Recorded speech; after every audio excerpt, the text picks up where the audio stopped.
भोर तालुक्यामधल्या नसरापूर येथील ज्या लेकीवरती ज्या चिमुरडीवरती अत्याचार झाला ती मूळची सोलापूरची होती आणि आज सुद्धा मी इथे राज्यसभेची खासदार म्हणूनच नाही तर सोलापूरची एक लेक म्हणून माझ्या सोलापूरच्या बहिणींचा आणि भावांचा आक्रोश समजून घेण्यासाठी इथे आली।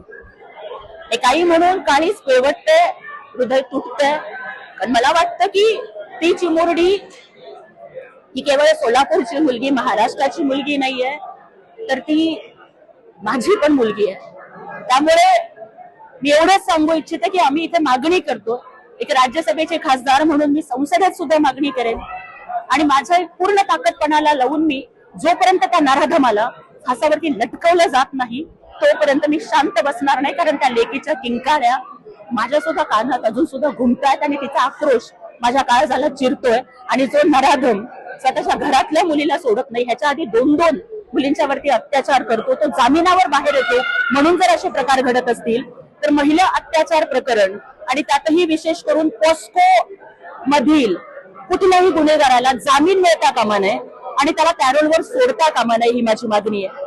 जर 90 दिवसांच्या आत चार्जशीट दाखल करण्याचा नियम असेल तर मग शिक्षा देण्यासाठी सुद्धा किती दिवसांमध्ये लवकरात लवकर शिक्षा झाली पाहिजे, मग ती 30 दिवसांमध्ये झाली पाहिजे, अशा पद्धतीचा नियम हा लागू झाला पाहिजे।